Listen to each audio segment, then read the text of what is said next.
2 3-pointers away from passing Reggie Miller for 6th all-time. LeBron can also move into the top 3 in assists this year, 508 for moving past Jason Kidd. And he can also become the all-time leader in made field goals. He's 350 away from passing Kareem, and also games played, 50 away from passing Robert Parrish for that all-time mark. And so for a little bit more on LeBron James, I'd like to bring in our reporter covering the Lakers, Dave McMenamin, who's out at their practice facility right now.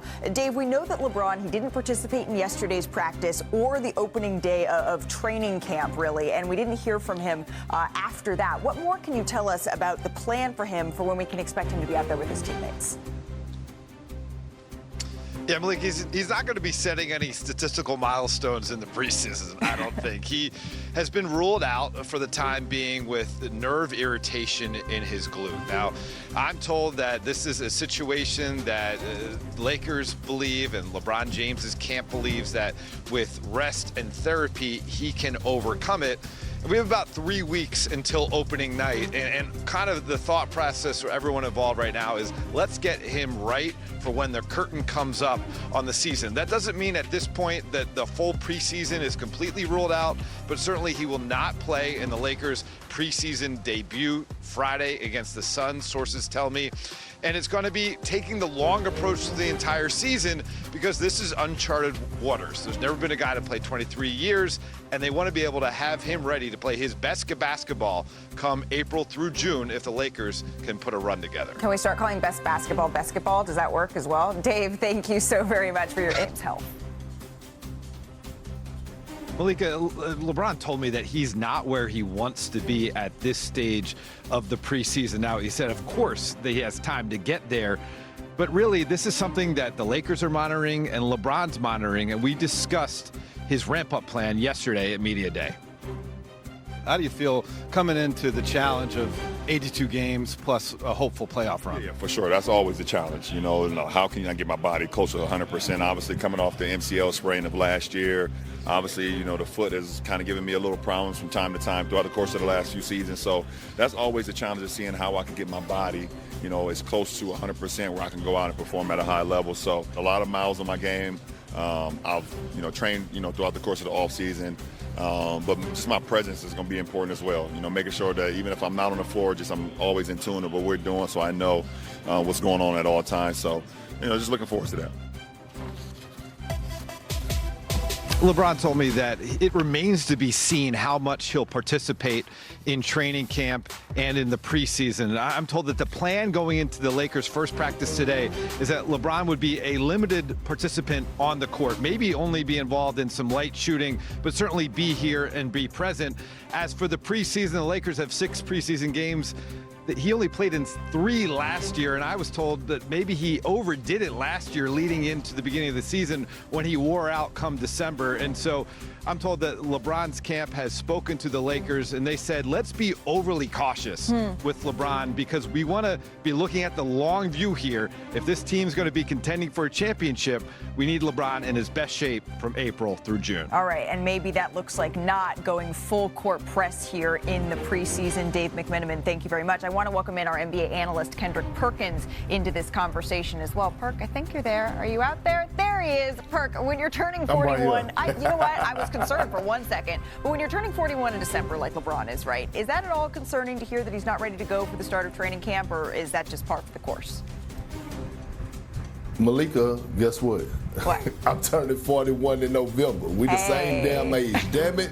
And he's still playing. He is still playing. So if he needs load management and to make sure that he's going to be available throughout the course of the regular season and in a playoff run, then damn it, he's deserved the right. I'm looking forward to watching Luka Doncic.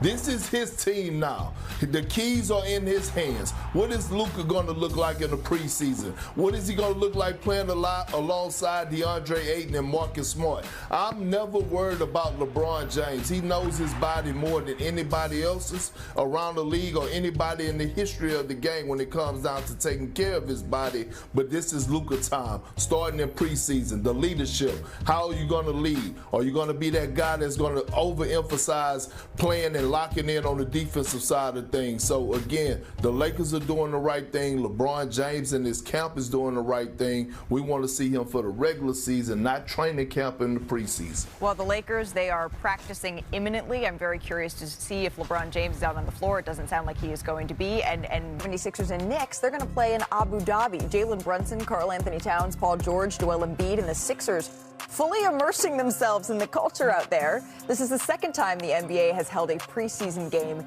in Abu Dhabi. And with the Knicks and the Sixers there, so is our worldwide Brian Windhorst, our senior writer. Brian, how's it going out there? This is what, like the fifth different country you've joined us from?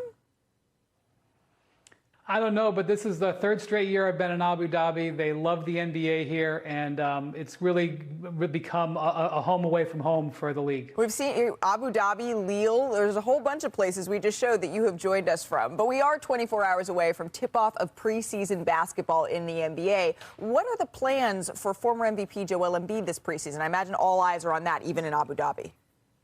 Yeah, you're not going to see him here in Abu Dhabi. He was not a full participant in practice. Paul George was doing more in practice coming off his offseason knee surgery, but he is not going to play here in Abu Dhabi. All in all, you might see about a handful of Sixers players from their core not available. Just today, the 76ers announced that Jared McCain had surgery on his torn thumb ligament that he suffered last week. Something seems like there's a day that goes by where they don't have bad news. But the good news is VJ Edgecombe, their high draft pick from last summer, and Tyrese Maxey are out on the court, are working on their chemistry. Already, Edgecombe has really impressed his teammates with his shooting. His athleticism is already off the charts. So if you're going to look for something as a 76er fan, get excited about your first-round draft pick and your all-star Tyrese Maxey. I want to bring our front office insider, Bobby Marks, into the conversation. I don't want to pour a wet blanket on the 76er season already, but darn it, we're having this conversation again about all of these key players that aren't going to be able to participate in tomorrow's preseason game, Bobby. As someone who has worked in these front offices, how are you digesting this? Oh, you want to feel good for the Sixers, but as we say in the offseason, it's supposed to be the honeymoon period. Everyone's supposed to love their roster, but it feels like we're in a reverse time machine back to last year with the Joel Embiid uncertain timeline. Certainly Paul George.